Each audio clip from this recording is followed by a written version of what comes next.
everybody? This is Danny. Welcome to another video. Today we have a special show for you today. Not only do we have a sweet car, Porsche, but we also have a special guest. My friend, your friend, my main man, the man with a plan, food reviewer extraordinaire, Bill from the Bill and Lisa Commuting Travel Channel. Oh, really talking me up. Really talking me up. Oh, big fan of yours. Big fan of yours. Appreciate it. Since the Appreciate beginning. it. So oh yeah. I know you and I have been talking a little bit about some of your car journey. You know, Yes. I saw your journey with the Ford Mustang 5-liter. Oh yeah. That beauty, all the stuff you did to it, all the mods you did to it. So right. That's when we got started talking and emailing back and forth, and then we got a chance to, and then you got this nice Macan here, and I said, wow, Bill's got a Porsche. We gotta go check it out. Yeah. And here we are today. Glad to show it to you, Danny. Absolutely appreciate it, Bill. This is the 2024 Porsche Macan. Porsche, guys. And for those you are curious, what does the word Macan means? I looked it up. In Indonesian, Malaysian, it actually means I can't remember. It means some sort of a cat, tiger. Tiger. Oh yeah. It means tiger. I wish I could help you, but I didn't know either. It means tiger, guys. See, stuff that you won't get in any other car review channel. Macan means tiger. Okay. Porsche Macan. This comes in a volcanic gray color. If you look at it, it's got little pretty gray specks in there. The most thing I like about it is this new front end. And this generation is kind of remodeled from the previous generation. It looks so futuristic. I mean, look at the taillights, guys. Look at the headlights here. It looks like it's coming up from 2030. Porsche, it's got this little model in grand here, logo. New light bar that goes across, very similar to the Porsche 911, as well as some of the newer cars that are out there. I think this really makes the rear end design very awesome. And not every Porsche has one of these. It's a tow hitch. Not only can you go fast, you can tow stuff. Go figure. And this has the optional 4-tip exhaust system.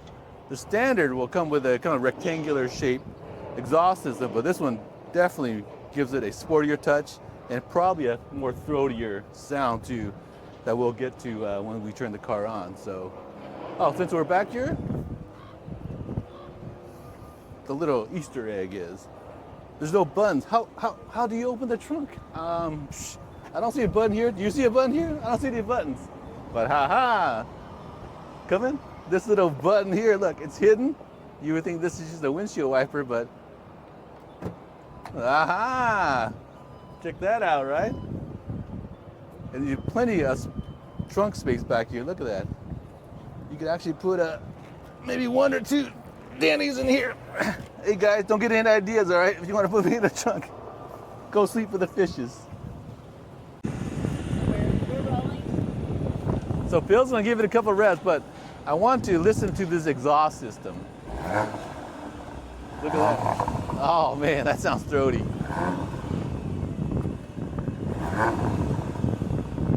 From that sound, you would never guess this is a 2-liter turbocharged engine. That sounds like a V6 to me, guys, but Porsche has done its magic and put a great sound to a 2-liter 4-cylinder turbo engine. Wow, that is cool. All right, let's check inside the car, guys. Most Porsches are pointed in beautifully supple leather seats. And this is no different. Look at these controls. I like the accents, the chrome power seat accents. Really gives it a little pop as you're walking in. And even on the door, look how beautifully decorated the door is. You got your little wood veneer here, as well as your power memory seats here. And just to kind of get in a little bit, oh man, you can tell it's a Porsche because it kind of hugs and snugs you.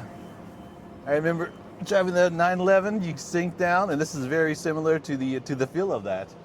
And a lot of reviewers, once they do get driving on this, the dashboard is very similar to a 911. So the beauty of it is you could get into a Macan at a fraction of the price of a 911, which is awesome. And look at this. Without the key, it looks like very blank space here on the center console, but once you get the key on, this whole thing lights up like a Christmas tree.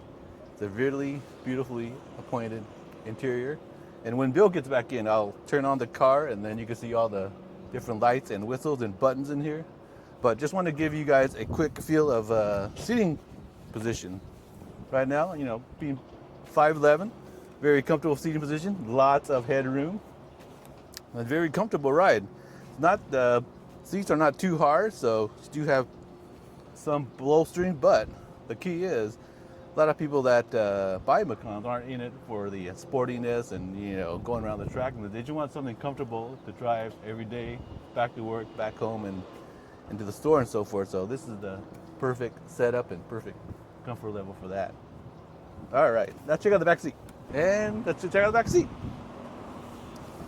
Again, it's set up for my driving position, so being 5'11", in the back seat, quite comfortable. Look, I can move my knees around, plenty of headroom, plenty of shoulder room to move around in. And it's actually quite comfortable back here. You know, this is a car that you wouldn't mind going on a road trip with, because it is so comfortable. It looks really well apportioned back here. You got your USB ports down here. You got your climate control. You can actually adjust it yourself. Temp up, temp down. Very nice. And you get this beautiful panoramic moonroof here. Wow, you can see the whole sky. Unfortunately, it's a cloudy day here in the South Bay, but otherwise, you enjoy the nice California sunlight as you cruise down the 110 freeway here in the South Bay. So. All right, guys, we are inside the vehicle with all the power and accessories turned on. Take a lens of this. Take a look at this beautiful instrument panel here, and the center console, the one I was talking about earlier. You couldn't see anything, but with the keys, look at that, beautifully lit up. It's got all your sport buttons here. It's got your heat seaters, temperature control, climate control for your seats, fan speed. Look at that. It looks like a spaceship. The USS Enterprise here in a nutshell. Without the lights turned on, it looks dark, but once you turn it on, it lights up like a Christmas tree, like I said. How cool is that? And of course, you have your world famous Porsche PDK transmission. This one comes with a 7-speed PDK, so it'll definitely get you off the line really quick. So this is a quick view of the center console, and then the dashboard. I love this dashboard and this instrument cluster. You can scroll between some of the screens here, and it, like I said, just feels like a Porsche. I mean, you can't go wrong, especially with these paddle shifters. Oh, classic Porsche. I'm gonna have to steal this from Bill and take it home for myself. All right, guys, now I'm inside the car with Bill. Now, Bill, Yes. what made you get a Porsche Macan in the first place? Well, you know, I was looking for a dependable, sporty daily Right. driver. Right. And as you know, my other vehicle is a Mustang. Mustang GT. 5 liter. Right. So to give that one a break, I'm looking for something a little easy to drive. Right, and this is Yeah. definitely very comfortable. I can see how you can drive this on a day-to-day basis. Oh yeah, for sure.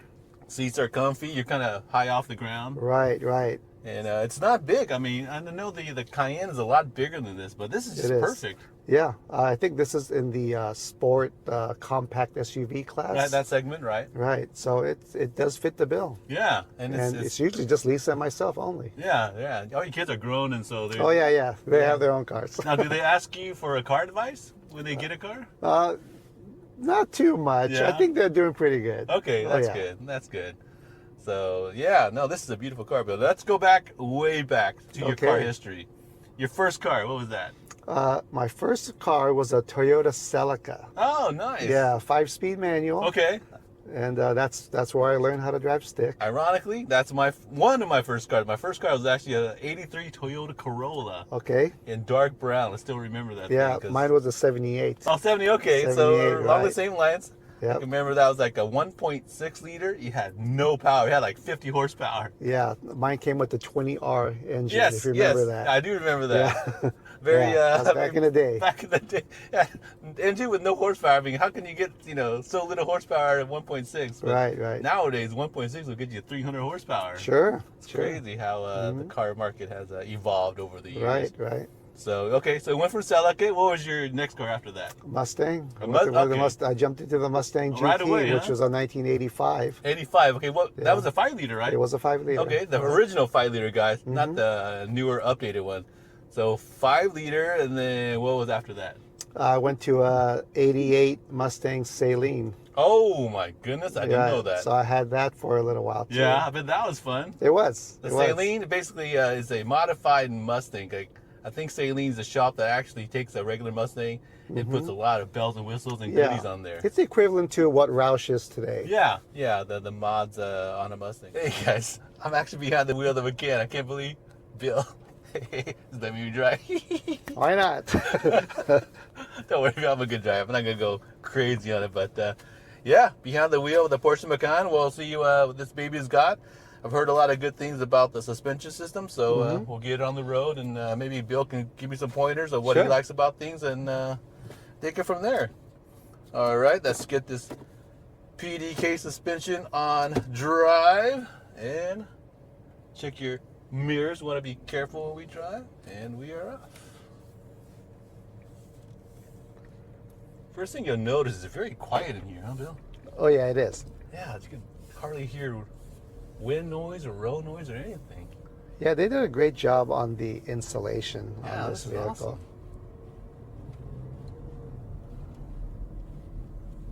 So this one is equipped with a sport mode Okay. and suspension as well. Wow. Very nice.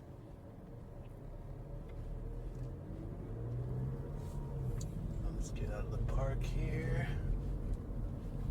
See if we get some open road and open this puppy up a little bit. Now this, of course, has a 4-liter turbocharged engine, right, Bill? I believe it's a 2 Oh, liter. 2 liter. Wow, I'm Yes. sorry, 2-liter turbocharged. Yeah. If it's 4 liter, we'll be doing pretty good.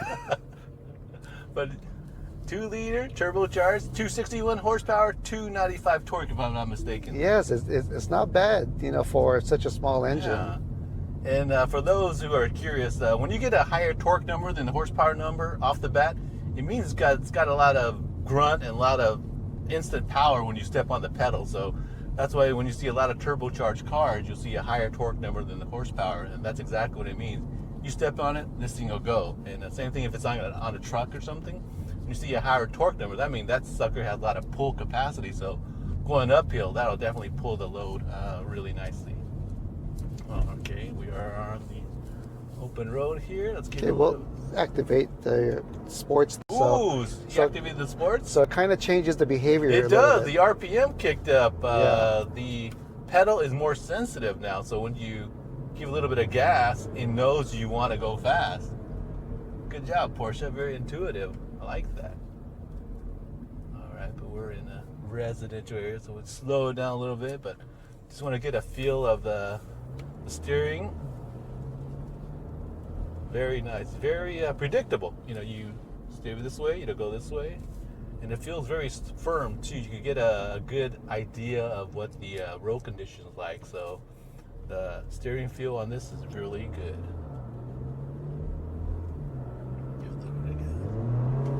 Ooh! One thing that you'll never forget if you've driven a Porsche is that Porsche grunt and throttle to a certain RPM. I just love that. Yeah, there's not too much turbo lag. No, now that you mention it, Bill, it's really fast. Let's see. Go through the intersection here. Let's give it a little of the beans, as Sarah says. Give it the beans. Oh, yeah. It feels really fast, guys. I know on paper, at 261 horsepower, you'll think it's not that fast, but behind the wheel, it actually feels really fast. And that's half the battle, how it feels behind the wheel. It feels fun, it feels nimble, and makes you a boy racer out of all of us. And you get good gas mileage. And you get good gas mileage. Right. Now, what's your average, Bill? You've been having this for a little while now, so you got a good idea. I would say in the mid-20s. Mid-20s, yeah, wow. So it's not too bad. That's crazy. For a Porsche, that's insane. I know the 911s, at least the previous generation with the early 2000s, they only get like 14, 15. I remember my 911s, I could gun it, play for a little bit, got 12 miles a gallon on the average. Oh, yeah. It's crazy. That's about my Mustang probably gets in the high teens. Yeah, Yeah. that's about right, because you know it's all about the power, and power uses gasoline, guys. Sorry to break it to you. Mm-hmm. Ooh wee! That was a fun drive behind the wheel of the Macan, guys. And for 60+ thousand to get yourself into Porsche like this, that's actually a really good value to the money, guys. And like I said, a Porsche, known for speed, handling, agility. This has it all, guys. So you saw my other video, best crossover SUV for under 10 grand. Well, this is way over 10 grand, but this has got to be one of the best crossover SUVs you can buy. It's fun, it's nimble, it's got ample power. You don't need to go upgrade to the GTS or the upper levels of it. This is plenty fast enough, guys. So for the value, you can't beat Porsche Macan crossover SUV. All right, guys. Well, that wraps it for this video. Once again, I'd like to thank Mr. Bill Switzer for his generosity of his time and effort in showing his beautiful car and talking about his YouTube journey. Now, you can find Bill. Where can they find you, Bill? On YouTube, just search Bill and Lisa Food and Travel, and we will pop up. And I will also put the link below too, guys. All Like I right. said, I've been watching Bill and Lisa for years and years, and I kind of feel like, you know, he's my Uncle Bill. There you go. I appreciate it, And Dan. Auntie Lisa, so watch them, and then hopefully, you know, you will expand and watch a lot of my videos as well. So subscribe and comment below. And once again, thank you for watching, guys. We'll see you on the next one.